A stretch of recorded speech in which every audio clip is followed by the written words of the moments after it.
Sulla strada verso il Calvario, Di jalan menuju Kalvari, Yesus bertemu banyak orang. Mungkin orang-orang itu terbiasa melihat pemandangan orang yang dijatuhi hukuman salib. Beberapa ikut mencela dan menertawakan. Di antara orang banyak itu ada seorang bernama Simon dari Kirene. Dia menjadi rekan perjalanan Yesus pada jalan salibnya.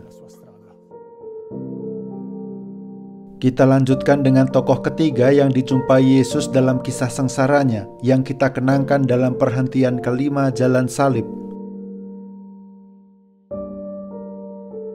i Vangeli raccontano che i soldati Injil mengisahkan bahwa para prajurit menghentikan seorang yang berasal dari Kirene, Afrika Utara, ketika ia pulang dari ladang.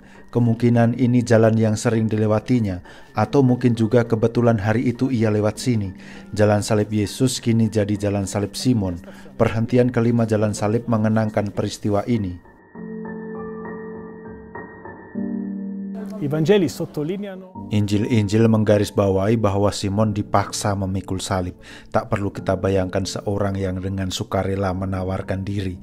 Jelas bahwa dia dipaksa oleh para serdadu.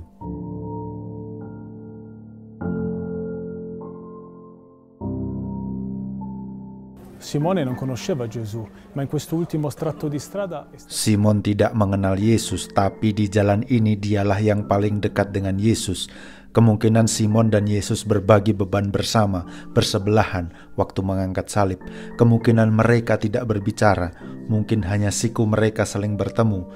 Bisa jadi mereka saling bertatapan. Saat itulah Simon dengan sukarela ikut mengangkat salib Yesus. Probabilmente quello fu il momento in cui Simone accettò di portare la croce con Gesù.